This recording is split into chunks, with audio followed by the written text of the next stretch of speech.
Abbaan taayitaa dambii kabachiisaa magaalaa Finfinnee mana barnootaa seenaa sabaa aanaa Gooroo keessatti argamuuf deeggarsa meeshaalee barnootaa taasise. Hoogganaan abbaa taayitaa dambii kabachiisaa magaalaa Finfinnee Kumalaa Zarihuun Tarrafaa manni hojii isaanii ergama itti kenname cinaatti hojiilee tajaajila lammummaan mana harka qalleeyyii ijaaruu fi suphuu, milkaa'ina asharaa magariisaaf biqiltuu dhaabuu fi hojiilee biroo hedduu irratti kan hirmaatan ta'uu himanii deeggarsi mana barnootaa seenaa sabaaf guyyaa kana taasifameef ibsituu tokko jedhan. Fuula durattis mana barnootichaa deeggarsa barbaachisuun cinaa kan dhaabbatan ta'us waadaa galanii jiru.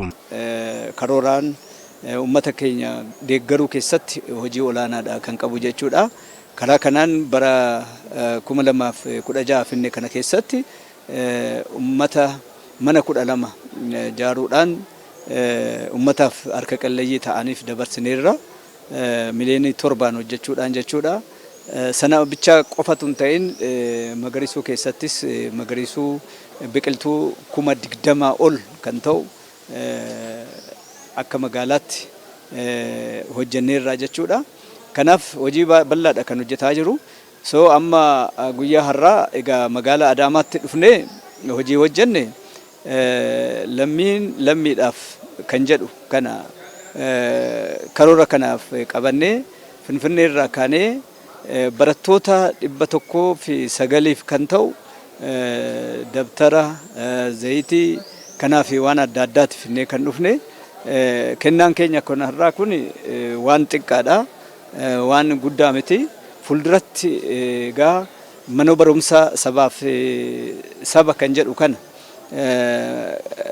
kana hundeeffannee jechuudha. Fuulduratti jechuudha qaalii waliin seennee waliin hojjechuudhaan waldeeggaraa hin deemnaa kan jedhu kana abdii qabnaa jechuudha. Bulchaan bulchiinsa aanaa Gooroo Bokkadiir Adam gama isaaniitiin qaamolee deeggarsa isaaniif taasisee galateeffatanii sababa dhabiinsa meeshaalee barnootaan lammiin tokkollee mana barnootaa irraa akka hin hafne jechuun abbaan taayitaa dambii kabachiisaa magaalaa Finfinnee mana barnootaa seenaa sabaaf dabtara darzana 900 fi zayita nyaataa leetira 300 kan arjooman ta'uu himan. Itti gaafatamtuu waajjira kominikeeshinii bulchiinsa magaalaa Adaamaa Adde Aminaa Inkuush yeroo garagaraatti mana barnootaa seenaa sabaaf deeggarsa meeshaalee barnootaa dhaabbilee garagaraa deeggarsa gaafachuun barattoonni barnoota isaanii akka itti fufan taasifamaa jiraachuu himan. Deeggarsi guyyaa kana taasifames qindeessummaa waajjira kominikeeshinii magaalichaa ta'us ibsanii jiru. Deeggarsi arganne kun akka waajjira kominikeeshinii bulchiinsa magaalaa Adaamaatiin xalayaan gaafanne deeggarsa hanga ammaa kutaa magaalaa lamarraa argannee jira. Akka bulchiinsa magaalaa Finfinnee kutaa magaalaa Addis Katamaarraa argannee jirra. Waajjira kominikeeshinii kutaa magaalaa Addis Katamaarraa, kutaa magaalaa Araadaarraa argannee jirra. Abbaa taayitaa kaadhaa kun adda ka godhu barattoonni deeggarsa kennameef kun barattoota seenaa addaa qaban jechuudha.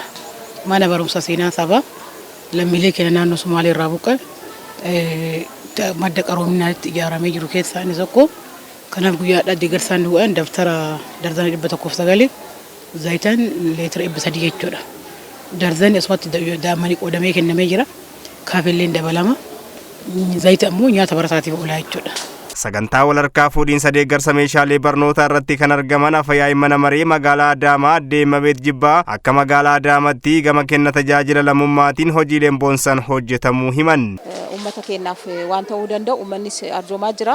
Abbootiin qabeenya akkasumas immoo magaalonni adda addaa immoo daangaa ce'anii deeggarsa magaalaadhaa magaalaa taasisuudhaan raawwachaa jiran jechuudha. Guyyaa har'aa kanas kabajamoon miseensi caffee magaalaa keenyatti bakka bu'aa ta'an deeggarsoota adda addaa kana daangaa ce'anii gaafachuudhaan magaalaa keenyaaf kutaa magaalaa Boolee aanaa Gooroo keessatti ijoollee manneen barnootaa maatii qubattootaa ta'aniif deeggarsa dabtaraa fi meeshaawwan mana keessaa barbaachisu kan akka zayitaa deeggarsa taasisan daangaa ce'aniiti kan walii arjoomaa jiranii.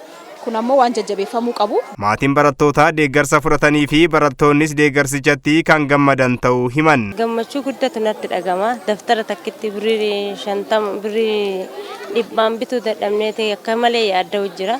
Daftara takkitti argachuu kiyyaaf baay'ee akka malee gammachuu guddatu natti dhagame. Hamilee guddaa tokko qaba.